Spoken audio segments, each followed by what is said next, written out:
In today's video, we're exploring the Andaz Napa and also places to eat in the area. One big favor before we dive in is to give this video a thumbs up and subscribe if you like content like this.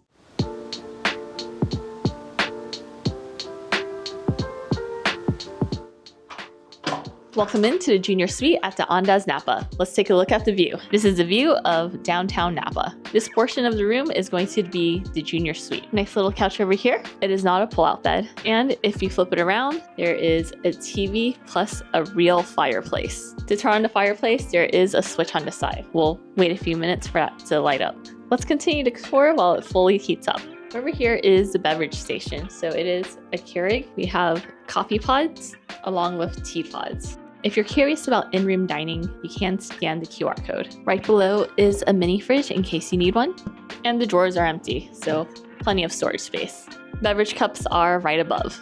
Moving along to the bedroom side. The king-size bed was really comfy. Workstation is over here and plenty of plugs to charge your electronics. One thing to note is that all of the lights in the room are manual, so you do have to go around and manually switch it on and off, which probably can be a little bit chaotic if you've had one too many drinks. What's really unique is you'll notice the placement of the bathtub here. So very large bathtub, but there's not much privacy. I'm gonna pretend like you can't see me. It's like there's not really a purpose of having a screen since you can see right through it. Maybe the screen is here for splash protection, but not really for privacy. Over here is a closet along with the safe and 2 bathrobes. Bathrobes are going to be a towel-like material. And step inside the bathroom. This is a huge waterfall shower, and the amenities are all going to be from Malin and Getz. What's interesting is that it's 3 different flavors. So peppermint shampoo, cilantro hair conditioner, and then rum body wash. I feel like in most places, the shampoo and conditioner are matching, but not the case here. Usually all 3 are matching. Yeah, I haven't seen 3 different ones before. Double vanity and toilets back there. The TV is also here, so you can watch from the bed or the bathtub, and I don't believe it flips out. I'm not gonna try that hard. In case you're curious where we are, this is where our junior suite is. The standard rooms might be this one, and there's a lot of larger junior suites on this floor. What's this for? Maybe you come in, you're like, oh, let me put the welcome drink here. We booked the stay using World of Hyatt points, and what's really nice is that since we have Globalist status, the property here proactively upgrades Globalist members to a junior suite. So I had one booking for one night and Sebastian had another one, and we were both automatically upgraded to a junior suite before arrival. I will say that occupancy might be lower this weekend. I'm not sure why. It is kind of in the middle of summer, but it is the weekend before July 4th, so maybe everyone is preparing for July 4th, and it's kind of like a weird off-peak weekend. What are you doing? As of filming, this is a Category 6 hotel, so if you have Category 1 through 7 certificates, you can use it here. If you want to learn more about credit cards that offer flexible points that transfer to World of Hyatt, then I'll leave a link in the description box below. Using the links really helps support the channel, so thank you in advance. If you do have Globalist status, you do get a few perks here. The first one is upgraded room based on availability, which we did receive, complimentary breakfast served at Andaz Farmer's Table, and you will have a value up to $40 per registered guest, maximum 2 adults. You also get late checkout up to 4 p.m. If you are driving a car around, you also get free valet parking with Globalist status. And since we did use points to book this stay, the resort fee is waived for us.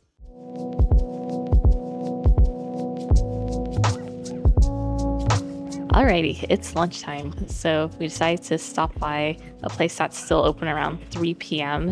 in downtown Napa Valley, and we're going for some tapas. First one is going to be white anchovies with an egg on top of bread, and the second dish is the red snapper ceviche.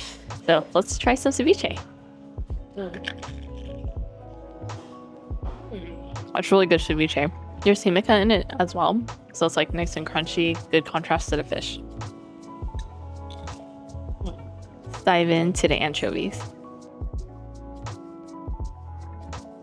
That's surprisingly good. The bread and the egg basically balances out the saltiness from the anchovy, and textures work well together. Yeah, definitely recommend these 2 apps. Next up is the flat iron steak, and it's from Snake River Farms. You can tell it's good quality meat because like the marbleization is there. It has lots of flavor. And also the garlic and seasoning also helps a lot. It's not bad. Like flat iron isn't the best cut of steak, but yeah, it's a good option. The last dish is grilled octopus on a bed of roasted carrots and squid ink aioli. It's super tender and kind of like melt in your mouth. So perfectly grilled. Definitely recommend trying this. The flavors also go really well together. Definitely recommend getting the grilled octopus if it is on the menu. Let's try some of the carrots.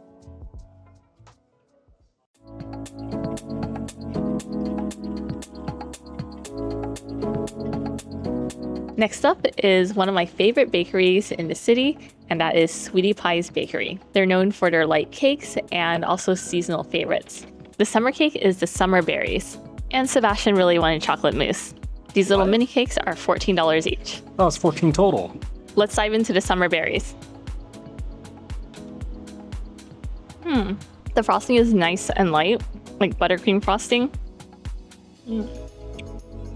There's actually berries inside and lemon cream as well. I think if you're looking for something nice, berry, and refreshing, then go for the summer berries cake. Okay, let's try Sebi's mousse cake.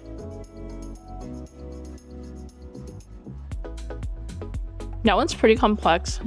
Mousse is nice and light, and the cake part is like dark chocolate, really dense, but it goes really well together. I think if you're a chocolate lover, you can't go wrong with that one. But if you're looking for something nice and light, then go with summer berries. I personally like the berry one. Give it a score.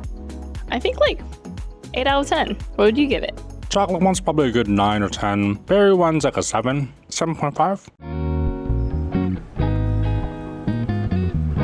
First up is an appetizer, which is sourdough bread with anchovy butter dipping sauce. So sourdough bread is a pretty big portion, and it's fresh, piping hot. Bread itself is pretty good, and then the butter isn't too salty, even though there is anchovy in it. It's like a nice warm hug with unique flavors. Super homey and good flavors that work together. Yeah, anchovies aren't overwhelming at all. Surprisingly light too, and not too dense at all. 2 thumbs up, would definitely recommend getting it if you like bread or butter. Is bread just a vehicle for butter? Maybe, but the vehicle here is also pretty nice. Smooth drive. Hey, one of the first entrees is here, and it's the handkerchief pasta, so pretty unique looking and with pesto sauce. That's really good. Super fresh pasta, really light, not dense at all, and the pesto sauce is really good. The second entree is a pork chop. So it's a flattened pork chop, pretty thin, breaded, and let's see how it tastes. That's really good. It's nice, light, and the lemon caper sauce on top like ties it all together. Yeah, definitely recommend getting the pork chop, and especially at least one of their pastas. And I'm sure your seafood dishes are probably good as well, but we just don't have enough room for it this time. It's just so unique and super good. Good morning. It's breakfast time. First, some coffee. Cheers. We do have Hyatt Globalist status, so breakfast is included for us. It is a $40 per person breakfast credit up to 2 people, and I ordered the meat lovers omelet with egg whites, plus some coffee and a green juice. Sebastian ordered the breakfast burrito. Okay, let's dive into the omelet. So there's like sausage, cheese, bacon, basically everything you would think about on a meat lovers pizza is inside this omelet. The eggs themselves are actually really fluffy, so I would say this is a solid option if you're looking for an omelet. Okay, let's try some of Sebastian's burrito. Looks like there's eggs and bacon inside, and there's also a side of salsa. Breakfast burrito is actually really good. I think the eggs here are really well made. So it's like nice and fluffy inside with potatoes making a good contrast. And if you haven't had eggs with salsa before, you're missing out. So yeah, anything with eggs on the breakfast menu, I don't think you can go wrong. Okay, I'm gonna wrap up here and catch up with you later. The hotel is on the smaller side, which makes it feel more intimate and kind of like boutique vibes.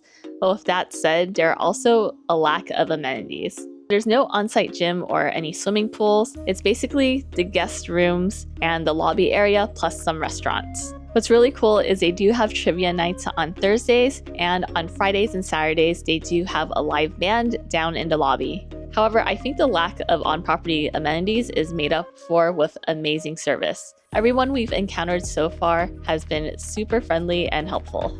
During check-in, we were offered a welcome wine pour, so I got the rosé and Sebastian got the red wine.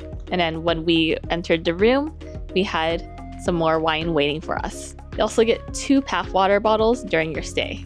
Other amenities like lotion is by request only, so you can ask the front desk for the travel size lotions. The Andaz Napa is located in the heart of downtown Napa. Location-wise, it's super convenient because it's surrounded by a ton of restaurants within a short walking distance. So you can walk from where the hotel is located down to the riverfront, where you can find a lot of good restaurants and dessert shops. If you want to explore even more of the Napa Valley area, it's only a 20-minute ride away to Yountville. On that note, let's check out some places to eat in the area. One of the most famous and iconic restaurants in Yountville is right behind me, the French Laundry. It's owned by Chef Thomas Keller, and it's a bit bougie. If you want something more economic and budget-friendly, head down the road to Bouchon. With that said, let's head to lunch. It's lunchtime and we're in Yountville trying out Thomas Keller's restaurant, Bouchon Bistro. He has the bistro and also the bakery right next door, which we'll try in a little bit. The menu's really cute and they wrap it around a napkin and it folds out. The signature dishes are going to be the escargot, French onion soup, steak frites, and the chicken. We're going to try a little bit of everything. They also have fried pig ears for the special of the day, so also ordered that. First, let's try some of the house bread.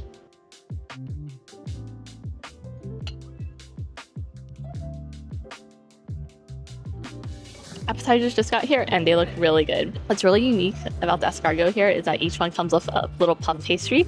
That's kind of like a hat on top of the escargot and also like soaks up all of the garlic juices. These are also the pig ears, look super crispy, and you dip them in this cream sauce. By the way, the bread is really good and butter is super light and fluffy. Let's try a pig ear. That's really good. If you've ever had pork rinds before, it's basically like a pork rind with the cartilage, except this version is really light. So it's not as thick as a pork rind. And then the sauce like adds to it. So it goes really well together. Basically light pork rind chips, but more of like an oomph to it. So you can see the snails in the garlic sauce and a really light pastry on top. That's really good. So usually they give you like bread to soak it up, but the pastry, that's like really light and fluffy, does all that for you. Good bite. All right, the entrees are here and the chicken looks amazing. Okay, let's dive in.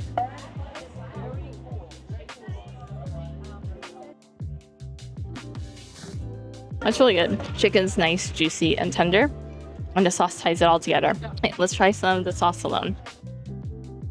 Kind of like a gravy, and then there's also a bed of corn and mushrooms on the bottom. Corn is more creamy consistency. Yeah, cream of corn with mushrooms and like chicken gravy. Pretty solid. Second entree we ordered is a flat iron steak, and let's try it out. The recommended cook was medium, so I usually get mine medium rare, but let's go and see what the recommended tastes like. Super flavorful. Yeah, medium works for a flat iron steak. This is also a thicker cut, so the medium cooks it all the way through, but there's still some thickness on it. Try some fries. Fries taste like normal fries. Between the steak and chicken, the steak is very flavorful. If you want something more unique, like especially with the bed of the cream corn, then maybe go with the chicken. Yeah, it's a really good steak. Got the goodies from Bouchon Bakery. The line might seem a little long, but don't be intimidated because it moves really quickly. One of the most famous items is the almond croissant, and the second item is a peanut butter cookie sandwich. 2 peanut butter cookies and peanut butter frosting in between. Okay, let's try the peanut butter cookie sandwich.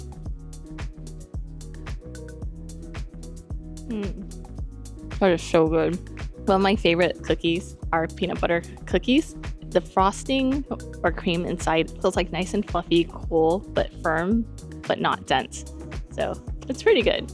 Yeah, if you love peanut butter, you're gonna love this one. Cookie also has a nice crunchiness to it. Yeah, definitely recommend this one. Also pretty unique as well. Almond croissant is huge. Croissant is on the denser side, so it's not like you bite into it, it's nice, airy, and flowy. More concentrated and a thicker croissant. Pretty good. Between these two, my favorite is the peanut butter one.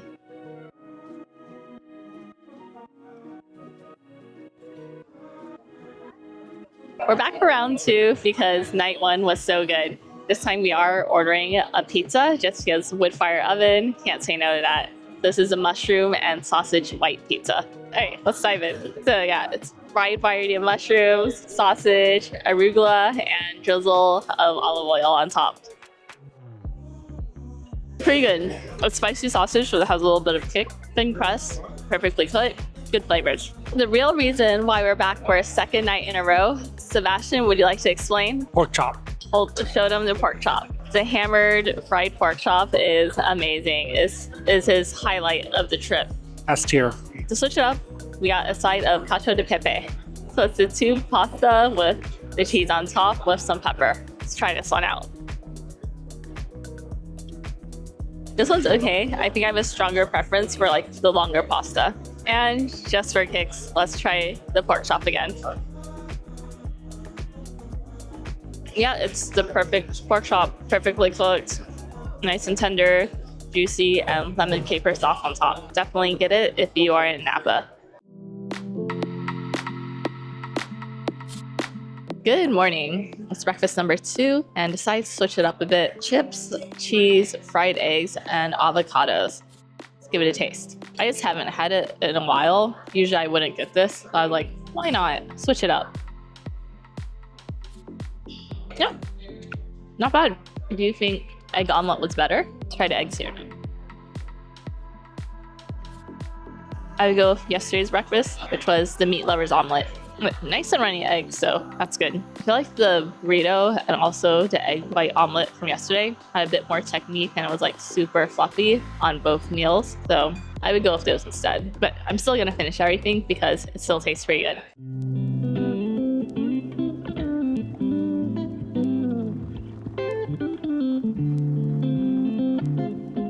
Alrighty, last meal before heading back to San Francisco, and we are at Oxbow Market. Oxbow has a ton of really cool restaurants and also some boutique shops, so you can take some souvenirs home, whether it's wine, olive oil, or maybe you want some groceries from the farmer's market. For dinner, we chose Moro, and it's Moroccan street food. So we have the eggplant dip, Sevi got short rib wrap, and I chose the lamb over couscous. All looks pretty good, so excited to dive in. But let's try the eggplant. So it's roasted eggplant and has pine nuts, and it's served with pita bread.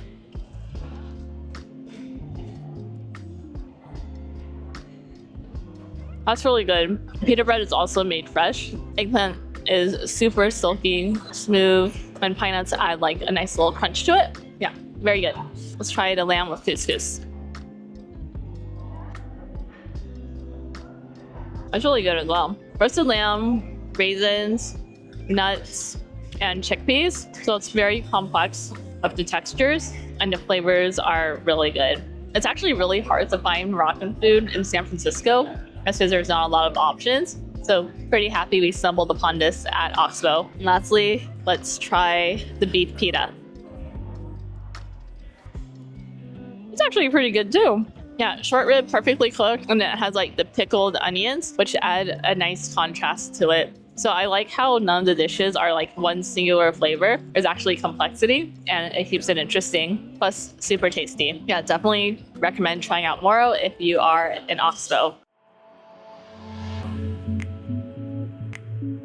Okay, we can't leave without dessert, so the final stop at Oxbow Market is Lappert's ice cream. If you haven't heard of Lappert's before, it's a Hawaiian brand. They have really unique Hawaiian flavors. The two that we got are Loco Moco, so it's kind of like coconut flavor, and pistachio. We also have other tropical flavors like ube, guava, and passion fruit. Let's dive in. Pretty good, not too sweet, and the Loco Coco has like shaved coconut inside. Pistachio is also nice and light, and there's actually pistachio nuts in it. If you are in the mood for ice cream, you can find this by walking outside the patio of the Live Fire Pizza. That's just a small little stand. I'm gonna wrap up here and see you in a bit.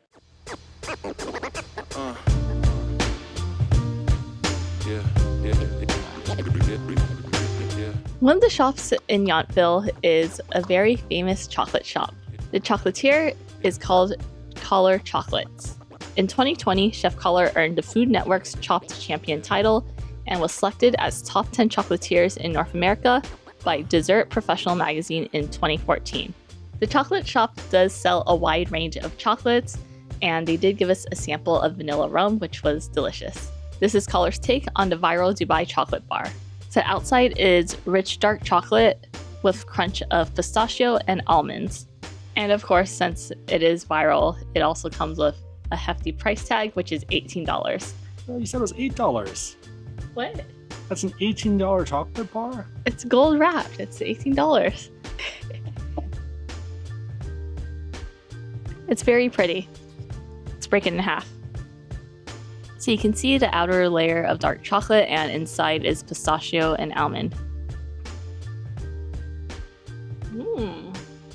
That's pretty good.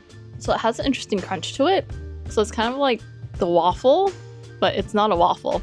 So it kind of tastes like a lighter Kit Kat that's pistachio flavored with dark chocolate on the outside is the best way. It's super creamy and rich pistachio filling.